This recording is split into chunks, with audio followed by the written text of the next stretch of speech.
আসসালামু আলাইকুম আত্মীয় নতুন ভিডিওতে আপনাদের স্বাগতম। আজকের ভিডিওটা একটু স্পেশাল, আর স্পেশাল হওয়ার কারণ হচ্ছে গত 2 ফেব্রুয়ারি ছিল আমার জন্মদিন।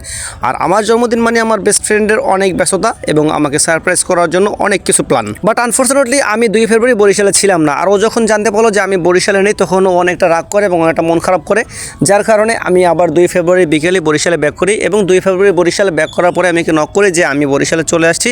দেন ও বলছে যে যেহেতু তোর জন্য আমি কোনো কিছু করতে পারিনি, তো চল আমরা বাইরে থেকে ঘুরে আসি।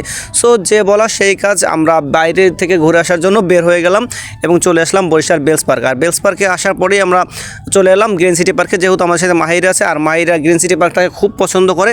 এই যে দেখেন, এখানে ও আসার পরে এখানে যে গাছের ফুলগুলো ছিঁড়ছিল, যেহেতু ছোটো মানুষ নাগাল পাচ্ছিল না, তো আমি ওকে হেল্প করছিলাম কিছুটা। যাই হোক, আমাদের যেহেতু কোনো প্ল্যান ছিল না, আমাকে বসে কোনো প্ল্যান নেই, তাই আমি কোনো ভ্লগ ভিডিও বানাচ্ছিলাম না। তারপরে ও আমাকে ভিডিওগুলো করে দিয়েছিল, বলছিল যে তুই এগুলো দিয়ে রিলস বানাতে পারবি, তো এই জন্য ভিডিও কর। আমাকে বলছিল যেহেতু কোনো প্ল্যান নেই, তো চল আমরা কিছু খাওয়া দাওয়া করি। দেন আমরা গ্রিন সিটি পার্কের পাশে যে পার্ক ভিউ রেস্টুরেন্ট, আমরা সেখানে ঢুকলাম। সেখানে ঢোকার পরে প্রথমে চোখে বলো এটা ডোন্ট ওয়েস্ট ইওর টাইম, খুব সুন্দর একটি কথা। যাই হোক, তার কিছুক্ষণ পরেই আমার জন্য একটা কেক নিয়ে আসলো। আর কেকটা দেখে তো আমি খুবই অবাক হয়ে গেছি যে কেকটা এত সুন্দর, যেহেতু আমি একজন সাকিব ফ্যান এবং আমি একজন ক্রিকেট লাভার। সো এখানে কেকটার ডেকোরেশনটা হয়েছে যে একটা মাঠের ভিতরে বল আছে, ব্যাট আছে, স্টাম্প আছে, টুপি আছে। আর সব থেকে বড়, আমি যেহেতু সাকিব ফ্যান, সো সাকিবের সে ঐতিহাসিক 75 নম্বর জার্সি আছে একটা। সো এটা দেখার পরে আমার মনটা আরও অনেকটা বেশি ভালো গেছিলো। যাই হোক, কেকটা অনেকটা সুন্দর হয়েছে। কেকটা কার কাছে কেমন লাগছে অবশ্যই সেটা ভিডিওতে কমেন্ট করে জানাবেন। কথা বলতেই আমাদের সময় হয়ে গেলো কেক কাটা। যেহেতু আমরা রেস্টুরেন্টের ভিতরে করছিলাম এটা, আর এই জন্য তাদের ওখান থেকে পারমিশন পাইনি যে আমরা যে ক্যান্ডেল জ্বালানোর জন্য বা পার্টি স্প্রে ব্যবহার করার জন্য, তাই আমরা ওগুলো না জ্বালিয়ে একবার সিম্পলি আমরা কেকটা কাটছিলাম। আর আমাকে মাহিরা বারবার বলছিল যে এভাবে ধরতে হবে, চাকুটা এভাবে ধরতে হবে। তো ও আমার থেকে সব কিছু মনে হয় যে খুব ভালো জানে। যাই হোক, ও কেকটা কাটছিল। আর তারপরে আবার এই যে যেখানে সাকিব 75 শান্ত 75 লেখা, তো সেখানে ওইটা কাটার জন্য অনেক কিছু করতেছিল যে এটা কাটবো। তো আমরা বলছিলাম যে বাবা এটা তো অনেক হার্ড, এটা কাটা যাবে না। যাই হোক, আমাদের কেক কাটা হয়ে গেছে।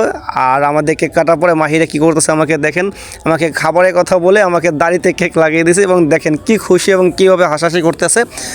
আর এর থেকে মজার ব্যাপারটা আপনারা সামনে দেখবেন যে আমাদের কেকটা যখন খেতে দিবে আমাদেরকে, তো এই হচ্ছে আমার বেস্ট ফ্রেন্ড, ও আমাদের কেকটা সার্ভ করার জন্য কেকটা স্লাইস করতেছে। তো কেকটা স্লাইস করার পরেই দেখতে পারবেন যে আমাদের এখানে যে গেস্ট আছে, স্পেশাল গেস্ট, বার্থডে আমার বার্থডে হলো, এখানে একজন স্পেশাল গেস্ট আছে যে এই কেকটাকে খুব সুন্দরভাবে একাই সব কিছু সাবার করে দিবে। কেকের অর্ধেকটা সে একা খাবে, আর বাকি যে অর্ধেক সেটা আমরা 3 জন খাবো।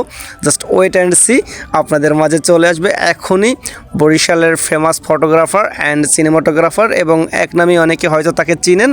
এখনই দেখতে পাবেন তাকে যে সে কীভাবে কেকটা একা সাবার করে। ভিডিও করা যাই করো, খাও তো খাও। আমাদের 3 জনের জন্য এই 2 পিস নিছি আমরা, আর মিলন একা নিছে কতখানি,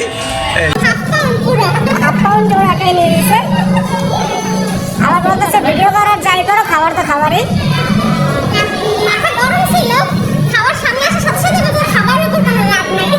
না, আমার বলতেছে মনে হয় ক্ষুধা লাগছিল পেটে, জন্য মাথাটা গরম ছিল।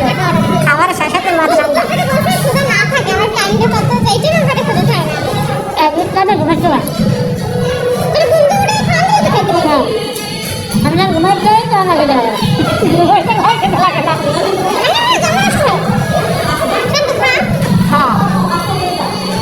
যেহেতু জন্মদিন ছিল সেহেতু কেক তো খাওয়া হয়েছে। কেক খাওয়ার পরে আমরা এটা নিলাম সাব স্যান্ডউইচ। তো দেখেন মিলন কীভাবে সাব স্যান্ডউইচটা কামড় দিয়ে খেয়ে নিল। সো আমি ওর সাথে অনেক মজা করছিলাম এই খাবার দাবার নিয়ে। আর এটা হচ্ছে নুডলস, আর সাথে আমরা অর্ডার করেছিলাম চিকেন ললিপপ।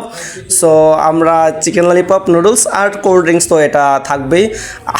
আমাদের খাবারের ভিডিওটা নিলাম না, শুধুমাত্র মিলনের খাবারের ভিডিওটাই দিলাম। যাই হোক, ভালো থাকবেন সবাই, এবং অসংখ্য ধন্যবাদ আপনাদের সবাইকে যারা আমাকে উইশ করেন বা আমাকে দোয়া করেন আমার প্রতিটা জন্মদিনে।